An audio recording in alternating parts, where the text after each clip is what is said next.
Welcome back to the Crypto Gorilla YouTube channel. I haven't made a video in a minute. I've been getting everything ready for Art Basel Miami. So if you're out there, hit me up on Discord or Twitter and we'll link up. Today I wanted to talk about upcoming projects as well as what's been going on in the market. I've personally been focusing a lot on gaming projects because I do want to know as much as I can about games. I even want to start my own Twitch channel where I could stream games. So today will be mostly game focused. As usual, nothing in this video is financial advice. I'm not a financial advisor. It's just my opinion, and always do your own research or you're gonna get absolutely wrecked.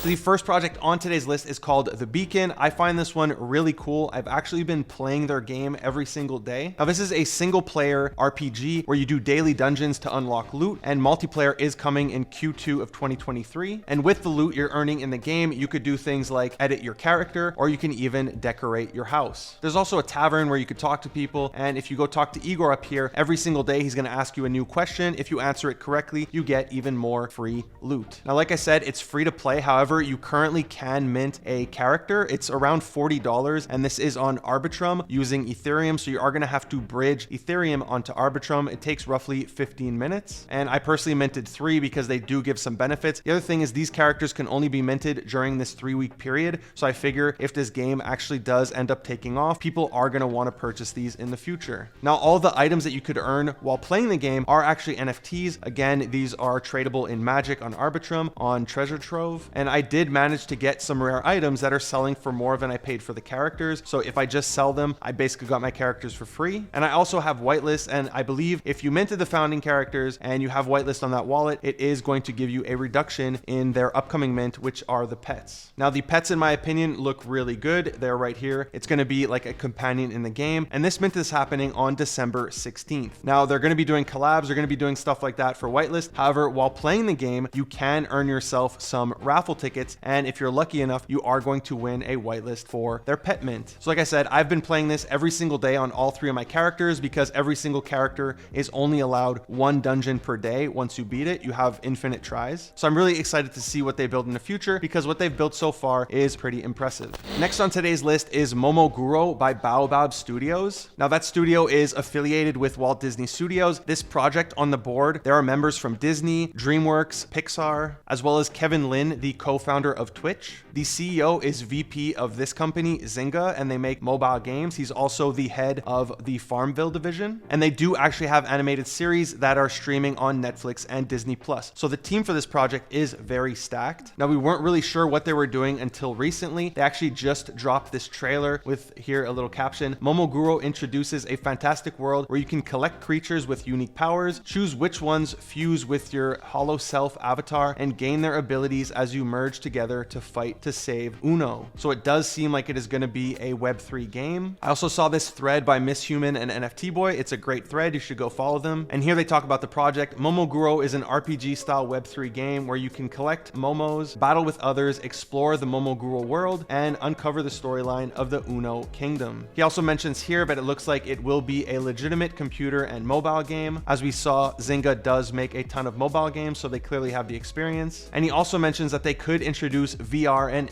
AR elements. So considering how well all of these gaming projects that have a very good backing have been doing, this is definitely one that I'm not going to be missing. I'm just curious, are they going to follow in the steps of Pirate Nation, of Homa Games, of Digidaigaku, and do a free mint? Next, this is one I've spoken about before. It's not really a project. It does seem to be a Web3 gaming studio by Pass called OhBabyGames. And in my previous video, I showed that they're building their own version of Super Smash Brothers, as well as this game that looks absolutely awesome. It's basically a different version of Mario Kart. However, he recently dropped some gameplay for another one of their games. This is a side scroller. It kind of reminds me of a mix of Ori and the Blind Forest and something like Dead Cells. But overall, it looks really cool, especially for a Web3 game. And if we scroll down, somebody here did ask, does this have anything to do with your other games? I assume the Smash one, as well as the Mario Kart looking one. And he does say, we have more than one game, building a lot in stealth. So like I said, I have no idea if this is going to be a project. However, I would definitely keep an eye on OhBabyGames as well as Pass's profile here, because if they do drop some sort of Genesis Pass, I do believe that would do very well, similar to the Tribe Pass, because they are clearly building some really awesome stuff. Next on the list, we have Gray Area. They recently dropped this trailer. It reminds me a lot of the Marvel openings for all of their movies where they flash the different comic book series. If we check the team, they have 2 people helping out who are from the Brotherhood, which I haven't been approved for yet. But then they also have John Romita, who is indeed an American comic book artist, best known for his extensive work with Marvel Comics and DC Comics. And then he also mentions it in his profile. You can see he has quote tweeted it. So this is definitely legit, and he's fully doxed. You can see a lot of his work. He links his Instagram, and here you can see who he is. So Gray Area, another project that I'm putting on my watch list. Next up, we have Noodle Cat Games. There really isn't much information about this one. However, they did tweet this article that they recently raised $4.1 million.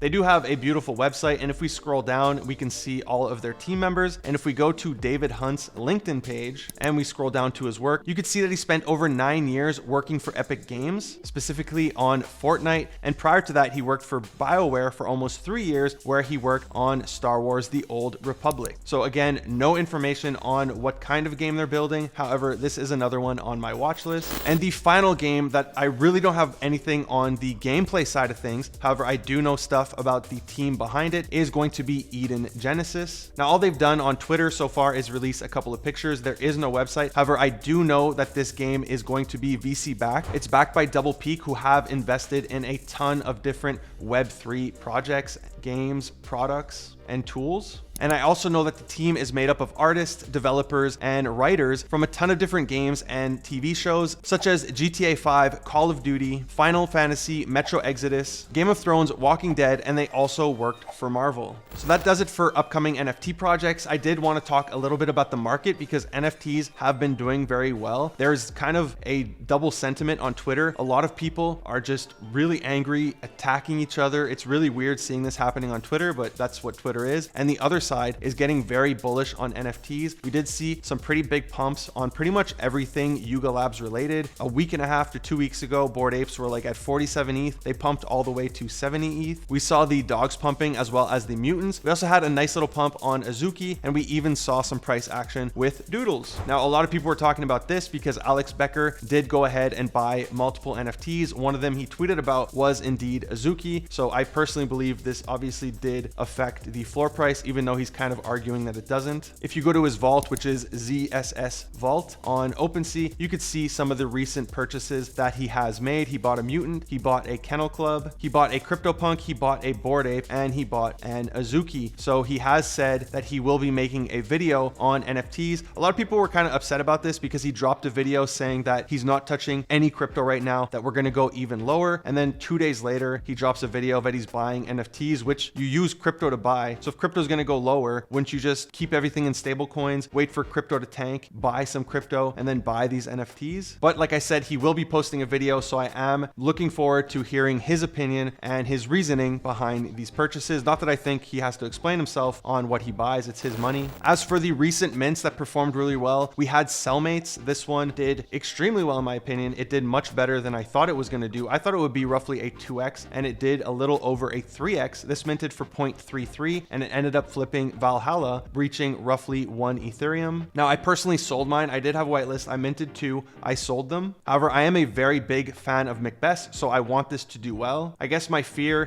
typically whenever there's a reveal, the price tends to go down. However, specifically with this kind of art, we know what happens when something isn't a good PFP, and in my opinion, these do not make good PFPs. The other thing is they're all black and white, and that was my issue with the Humankind project. It kind of looked like unfinished art, especially when you're using it as a PFP. So like I said, I'm a huge Macbeth fan, so I want this to do very well, even though I'm not a holder, but I do fear what's going to happen on reveal, although the art looks dope. Like, I really like the art style. I love the death character. I love the ladies character, and I do think these would make an awesome tattoo. So I wish luck to anybody who's still holding these, and big congratulations to Macbeth, the Cel Mates team, and the Dudes team. Now, the other mint that happened, of course, was Valhalla. This was a very expensive mint price at 0.5 Ethereum. ethereum, and I'm seeing a ton of different opinions about this. I'm seeing a ton of people fighting. Even I went in their Discord, in their holders chat, talked to some people, and just saying one thing that people don't like you just get completely assaulted. But this definitely underperformed for what people were expecting, for the amount of hype that they had with the whole pre-sale stuff, where they had 17,000 orders in their pre-sale. If you did flip near mint, it was roughly a 3x, and then it went down to 2x. So you had some time to 2x your money. I personally held mine. I wasn't around during the mint time when it was above 1 ETH. By the time I minted, it was around 0.9. And then I figured, you know what, I might as well just hold. Now, in hindsight, that was a bad decision, because with their fees right now, since they did go ahead and ban Blur, I am taking a loss if I do decide to flip them. I'm not going to sell them right now. Their reveal is 15 days, I think. So roughly 1 week left before they reveal. So I might as well just hold and see what happens. They also have a ton of partnerships. They have partnerships with sports teams. Alex is very well connected, so they could very well pull some cool stuff off. However, once again, on reveal, we all know what happens. The floor prices more often than not tend to go down. And if that were to happen, it would be pretty devastating for a lot of people who are holding these. I know I'm going to get people in the comments saying, oh, I'm holding for the community and the art, you're just a flipper. But if I'm investing my money into something, I'm giving them money to build their company for zero equity, yeah, I'm going to be pretty pissed when the price goes under what I paid for it. I'm not here to just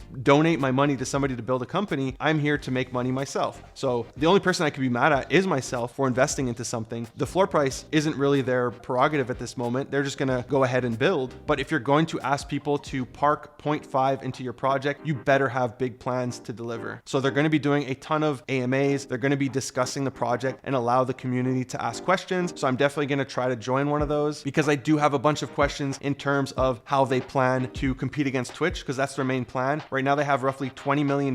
They said the 15 mil that they raised through VCs gives them 5 years of runway. However, it doesn't give you 5 years of runway if you want to compete against Twitch. If you want to compete against these huge streaming platforms, you're going to need tens, if not hundreds of millions of dollars in order to do it. So in my opinion, they're definitely going to need to do another raise. So I'm very interested to hear how they plan to compete. Finally, since Valhalla happened, since Cel Mates happened, KPR happened, the last two hyped mints that everybody is talking about, not that there's not more hyped mints coming up, but the main ones are obviously Ether and of course Memeland, the captainz mint by Memeland. Now, 9gag CEO did say that the mint is going to be happening this year. So entering into December, the clock is ticking, but he did tweet this the other day. It has to do with Christmas. And he said, put an ETH in the old man's hat. If you haven't got an ETH, half an ETH will do. I have no idea if this actually has to do with the captainz mint price, because rumor has it, it will be 1.69 Ethereum or around there, maybe more, maybe less. Maybe it's only going to be 1.069 ETH. However, here he's kind of saying half an ETH will do. So he is getting some people excited, thinking, oh, it's only going to be half an ETH to mint. But I don't know if this is actually real. Maybe he was just practicing his poetry. However, after seeing Valhalla, how it performed, how it was a 0.5 mint, and right now you're selling at a loss, I'm wondering what he's thinking in terms of his mint price, especially if he plans to mint around Christmas. It would be horrible for him to mint around Christmas for, I don't know, 1.69 to whatever ETH price he's thinking of pricing this at, and then the mint to happen around Christmas, and then for the floor price to go under the mint price. That would be horrible. That would be a horrible Christmas for everybody involved. So I really hope they plan this well. And like I said, I'm still holding my 4 potatoes. I haven't flipped a single one. I know I'm a flipper. I haven't flipped a single one yet. I do plan on selling some. So I'm excited to see what their plans are for their upcoming mint, especially after the Valhalla mint, and that it wasn't as hyped, or the floor price wasn't as good of a flip as everybody was hoping for.